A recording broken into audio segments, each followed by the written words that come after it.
With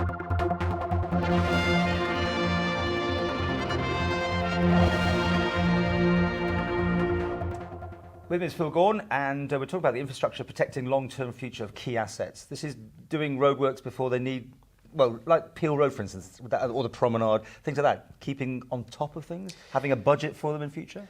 Yes, I mean, we have had budgets in the past, and we will continue to have budgets in the future. But what we're, I suppose, as much as anything announcing today is we have now got a plan of how we're going to do some of these things. You said that as if you hadn't had a plan before then.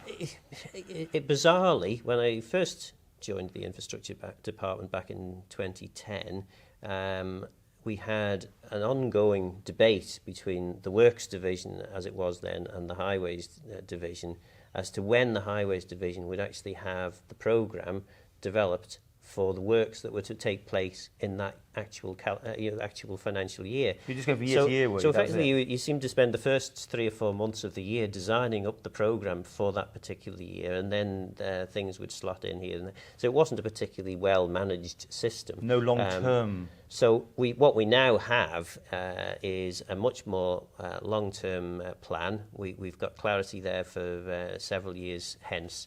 But I think most importantly, and the thing that's certainly exciting me, is not least because it's something I asked for, and within 8 months of asking it's been delivered, is that we're actually putting a little bit of detail onto a website which explains, first of all, what's in the programme, when it's likely to come forward, pictures of each part of the programme, so people can actually see. You're letting the public know what you're up to, Well, basically. absolutely. This is quite radical. It is radical. I'm being sarcastic, but it is different normally. But, it is, absolutely. And you know, people might say, well, why are we when we've got so little money, why are we spending money doing something Why are you doing like with so little money? Yeah, sorry, I'm giving you right. helping you out here with some questions.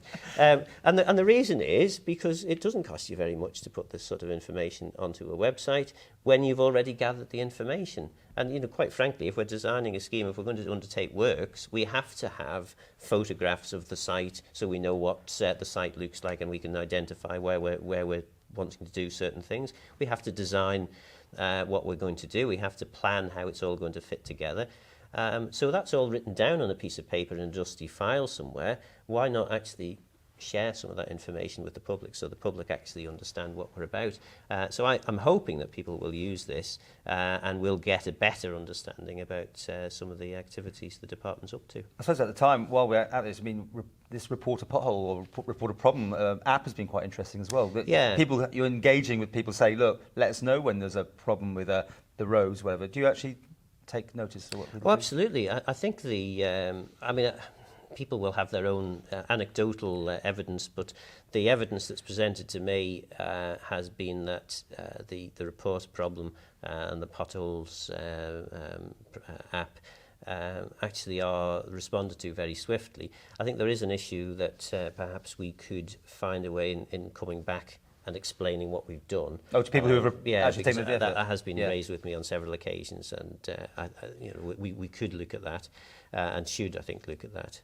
But yeah, it's working quite well, and latterly we've had a few other apps that have been released. There's the signs app, so you can tell what all the signs say. That's been quite useful for T2E. I've actually looked at it, because you know when if the road shuts, the mountain or whatever's going on. There is a problem, I think, with non-Apple technology where there seems to be some I heard that glitch. as well.